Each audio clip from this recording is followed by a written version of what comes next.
അപ്പോൾ പ്രയാഗ്രാജിലെ കുംഭമേള ഇന്ന് അവസാനിക്കുകയാണ്. ത്രിവേണി സംഗമത്തിലെ ശിവരാത്രി സ്നാനത്തോടെയാണ് ചടങ്ങുകളൊക്കെ അവസാനിക്കുന്നത്. 64 കോടിയോളം പേർ ഇത്തവണ മേളയ്ക്കെത്തി എന്നാണ് ഔദ്യോഗിക കണക്കുകൾ. ബൽറാം നെടുങ്ങാടിയാണ് പ്രയാഗ്രാജിൽ നിന്ന് വിശദാംശങ്ങളുമായി തത്സമയം ചേരുന്നത്. ബൽറാം, ഇന്ന് ശിവരാത്രി വലിയ തിരക്കുള്ള ദിവസമാണ്. വലിയ ക്രമീകരണങ്ങളൊക്കെ അവർ ഏർപ്പെടുത്തിയിരുന്നു.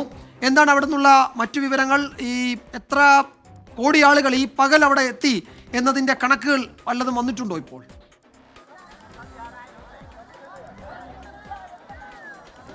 വിജയകുമാർ, കഴിഞ്ഞ 45 ദിവസമായി രാജ്യത്തെ വിവിധ ഭാഗങ്ങളിൽ നിന്നുള്ള ആളുകൾ, ഭക്തർ ഒഴുകിയെത്തുന്ന ത്രിവേണി സംഗമത്തിലാണ് ഞാനിപ്പോൾ ഉള്ളത്.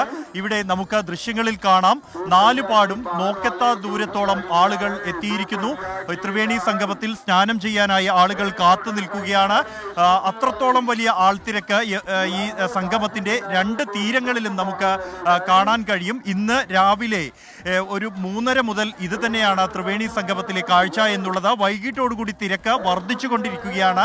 2 കോടി ഭക്തർ ഇന്ന് സ്നാനത്തിനായി എത്തും എന്നായിരുന്നു കണക്കാക്കിയിരുന്നത് എങ്കിൽ അതിനേക്കാൾ കൂടുതൽ ഭക്തർ എത്തിച്ചേർന്നിരിക്കുന്നു എന്നാണ് ഉത്തർപ്രദേശ് പോലീസിലെ ഈ സുരക്ഷാ ചുമതലയുള്ള ഉദ്യോഗസ്ഥർ ഉൾപ്പെടെ വ്യക്തമാക്കുന്നത്.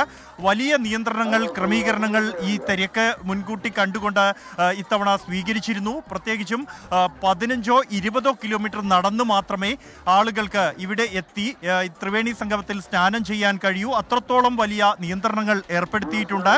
അതേസമയം മടങ്ങിപ്പോകുന്നവർക്ക് ഏറ്റവും അടുത്തുള്ള വഴിയിലൂടെ മടങ്ങിപ്പോകാനുള്ള തരത്തിലാണ് ക്രമീകരണം ഒരുക്കിയിരിക്കുന്നത്.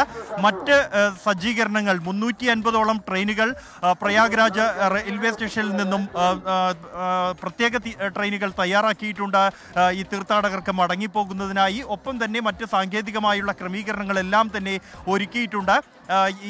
ഈ ഒരു ദിവസം പിന്നിടുന്നതോടുകൂടി 66 കോടിയിലേറെ തീർത്ഥാടകർ ഇത്തവണത്തെ മഹാകുംഭമേളയിൽ പങ്കെടുക്കും എന്ന ഒരു കണക്കിലാണ് അധികൃതർക്കുള്ളത്. ഔദ്യോഗികമായ കണക്ക് അല്പസമയത്തിനകം തന്നെ വരും.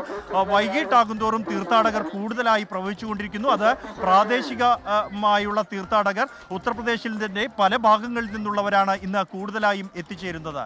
വിജയകുമാർ.